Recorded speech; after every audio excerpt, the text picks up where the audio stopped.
Assalamualaikum warahmatullahi wabarakatuh. Di video kali ini saya akan sharing kepada kalian resiko dan solusi gagal bayar aplikasi pinjaman online 2023. Nah, di kesempatan kali ini saya akan sharing kepada kalian apa-apa saja sih resiko-resiko ketika kita mengalami keterlambatan atau gagal bayar di aplikasi-aplikasi pinjaman online. Namun di sini juga saya tidak hanya memberikan informasi tentang resikonya saja. Di sini juga saya akan memberikan solusi-solusi ketika kalian mengalami keterlambatan atau gagal bayar. Jadi untuk video lengkapnya simak video ini sampai habis. Risiko terbaru galbay pinjaman online di tahun 2023. Yang pertama sudah pasti ya, kalian akan mendapatkan teroran, ancaman, intimidasi dari pihak DC pinjaman online yang dilakukan secara terus-menerus setiap harinya. Tentunya kalian juga pasti akan mendapatkan penagihan, peringatan ketika kalian gagal bayar di aplikasi pinjaman online melalui pesan WhatsApp, telepon, SMS, ataupun juga email. Jadi kalian jangan kaget ketika mungkin kalian melewati jatuh tempo, handphone kalian itu pasti akan berisik dari DC-DC pinjol. Dan kalian juga jangan heran jika setiap harinya kalian akan mendapatkan spam telepon dengan nomor yang berbeda. Saya saranin kalian jangan pernah mengangkat telepon tersebut, karena sudah pasti jika ada telepon masuk di ponsel kalian dengan nomor yang tidak dikenal, itu sudah pasti dari DC pinjaman online. Karena mereka menghubungi kalian dengan nomor yang berbeda-beda setiap harinya, bahkan setiap jam. Jika ada pengiriman pesan WhatsApp juga nih yang mengisi tentang peringatan atau penagihan dari mereka, kalian abaikan saja, kalian jangan pernah merespon mereka. Kalau memang kalian itu memang sudah tidak sanggup untuk membayar ya, jangan pernah merespon apapun. Nah, ini resiko yang pertama ya, kalian akan mendapatkan teroran atau penagihan melalui media komunikasi. Nah, solusinya adalah kalian jangan pernah merespon mereka ya, karena jikalau kalian sekali saja merespon, tentunya itu akan terus-menerus berkelanjutan ya menghubungi kalian. Memang untuk pertama-tama 1-2 bulan itu mereka pasti tidak akan berhentinya menghubungi kalian walaupun kalian tidak merespon. Namun percaya saja ketika kalian tidak pernah merespon, tentunya untuk 2 bulan ke atas, lambat laun teror dari mereka atau spam telepon dari mereka itu akan berhenti dengan sendirinya. Jadi bertahap ya, tidak akan 100% langsung terjadi ketika kita tidak merespon, namun perlu waktu atau proses dulu ya. Intinya kalian abaikan saja, kalian jangan pernah respon apapun ketika mendapatkan penagihan ataupun peneroran melalui media komunikasi.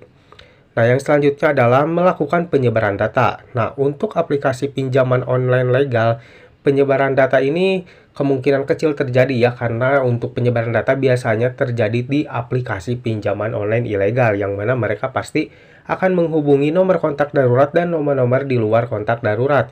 Nah, untuk aplikasi pinjaman online legal mereka pasti akan menghubungi nomor kontak darurat yang kita cantumkan dan juga nomor kantor di mana tempat kita bekerja, itu juga jikalau kalian menyantumkannya. Namun akhir-akhir ini juga banyak informasi yang masuk nih bahwasannya ada yang gagal bayar di aplikasi pinjaman online legal yang mana mereka tuh diancam akan melakukan penyebaran data atau akan menghubungi nomor-nomor yang ada di ponsel nasabah tersebut ya. Padahal si aplikasi tersebut itu aplikasi pinjaman online legal, bahkan aplikasi tersebut salah satu aplikasi yang cukup besar. Namun DC pinjolnya itu mengancam akan menghubungi atau bisa mengakses kontak-kontak yang ada di ponsel nasabah tersebut. Berikut. Jadi pada intinya kalian tetap hati-hati saja atau tetap waspada ya ketika kalian mengalami gagal bayar di aplikasi pinjaman online, dan kalian juga harus antisipasi apa saja yang harus dilakukan untuk menghindari yang namanya penyebaran data. Yang selanjutnya adalah kunjungan debt collector lapangan. Nah, untuk aplikasi pinjaman online legal ini pasti ada debt collector lapangannya. Namun, perlu kalian ingat juga, tidak semua aplikasi-aplikasi pinjaman online legal ini memiliki debt collector lapangan ya. Saya sering membuatkan videonya di video-video saya sebelumnya. Saya suka list tuh daftar aplikasi pinjaman online legal apa saja yang memiliki debt collector lapangan, dan saya juga sering update aplikasi pinjol legal apa saja yang tidak memiliki debt collector lapangan. Kalau harus dibandingi, lebih banyak aplikasi pinjaman online legal yang tidak memiliki debt collector lapangan. Jadi buat kalian tidak perlu khawatir dan tidak perlu takut. Siapa tahu aplikasi yang memang kalian punya tagihan itu tidak memiliki debt collector lapangan. Dan untuk aplikasi yang memang punya debt collector lapangan juga tidak menutup kemungkinan kalian itu tidak akan didatangi ya. Karena banyak juga nih teman-teman saya yang gagal bayar di aplikasi pinjol legal yang memiliki debt collector lapangan, namun mereka tidak pernah didatangi sama sekali walaupun sudah mengalami keterlambatan dalam waktu yang cukup lama ya. Jadi kalian tidak perlu takut dulu dan tidak perlu panik ya, karena tidak menutup kemungkinan kalian tidak akan pernah didatangi oleh debt collector lapangan. Yang selanjutnya adalah masuk blacklist Pusdapil. Nah, buat kalian yang mungkin sering heran, kenapa nih saya gagal bayar di aplikasi pinjaman online legal yang memang tidak masuk Slik OJK, tapi kenapa saya ketika mengajukan pinjaman di aplikasi lain, saya ini mengalami penolakan atau tidak pernah di ACC. Nah, kemungkinan kalian itu masuk ke blacklist Pusdapil atau Pusat Data Fintech Lending. Jadi ini tuh khusus fintech lending atau aplikasi pinjaman online ya. Jadi jikalau kalian memang mengalami keterlambatan di beberapa aplikasi, walaupun aplikasi itu tidak masuk Slik OJK dan kalian itu mendapatkan penolakan di aplikasi lain, kemungkinan kalian itu sudah masuk ke blacklist Pusdapil. Karena Pusdapil ini ditunjukkan kepada perusahaan P2P lending atau pinjaman online di Indonesia. Jadi ini sesama aplikasi pinjaman online ya, tidak berlaku di lembaga keuangan lainnya. Kalau Slik OJK itu berlaku juga nih untuk lembaga keuangan lainnya seperti bank, leasing, ataupun lainnya ya. Jadi kalau untuk Pusdapil ini berlaku untuk aplikasi pinjaman online atau perusahaan pinjaman online saja. Nah, yang terakhir adalah masuk ke Slik OJK. Nah, kalau dimasuk Slik OJK, tentu ya ketika kalian mengalami keterlambatan di pinjol legal yang masuk Slik OJK, kalian pasti akan mengalami kesulitan ketika mengajukan pinjaman, mau itu di aplikasi pinjaman online, di bank, leasing, ataupun di lembaga keuangan lainnya, karena data kalian itu sudah masuk Slik OJK atau blacklist ya. Yang mana aplikasi-aplikasi pinjaman online legal yang masuk Slik OJK itu pasti aplikasi-aplikasi tersebut itu bekerja sama dengan pihak bank, makanya mereka bisa masuk ke Slik OJK. Nah, ketika kalian masuk Slik OJK, tentunya nanti terteranya bukan atas nama aplikasi tersebut itu lagi, namun atas nama perusahaan bank yang bekerja sama dengan aplikasi pinjaman online legal tersebut. Namun perlu kalian ketahui juga nih, tidak semua aplikasi pinjaman online legal masuk ke Slik OJK.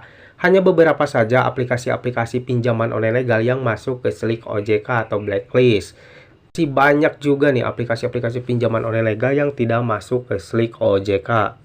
Nah guys, inilah update resiko-resiko terbaru gagal bayar di aplikasi pinjaman online legal 2023. Nah, buat kalian yang mengalami keterlambatan, yang sedang mengalami gagal bayar di aplikasi-aplikasi pinjaman online legal, kalian tidak perlu panik, kalian tidak perlu takut dengan resiko-resiko seperti ini ya. Karena tidak ada resiko yang paling memberatkan selain masuk ke blacklist Slik OJK ya. Dan itu juga tidak semua aplikasi pinjaman online masuk ke Slik OJK. Tidak ada resiko lain yang memberatkan ketika kalian gagal bayar di aplikasi pinjaman online legal. Dan saya yakin buat kalian yang mungkin gagal bayar di aplikasi pinjaman online legal, kalian bisa menghadapi semua resiko-resiko ini ya. Pada intinya, kalian jangan terlalu panik, kalian jangan terlalu takut, pokoknya dikuatin mental saja. Jikalau ada teroran-teroran yang masuk melalui pesan WhatsApp atau telepon, kalian jangan pernah respon sama sekali, abaikan saja. Perlihatkan sikap cuek kita. Kita jangan pernah memperlihatkan bahwasanya kita itu merasa ketakutan, kita merasa panik oleh mereka ya. Karena jikalau mereka melihat kita seperti itu, tentunya mereka akan semakin menjadi-jadi. Jadi, cuek saja, jangan memperlihatkan rasa takut kita kepada DC-DC aplikasi pinjaman online tersebut. Pokoknya tetap tenang dan fokus menjalani kehidupan kita sehari-hari. Semoga video ini bermanfaat buat kalian. Jangan lupa like dan juga share ke teman-teman kalian. Dan tetap dukung channel ini agar semakin berkembang dengan cara klik subscribe di bawah. Sampai jumpa di video selanjutnya. Assalamualaikum warahmatullahi wabarakatuh.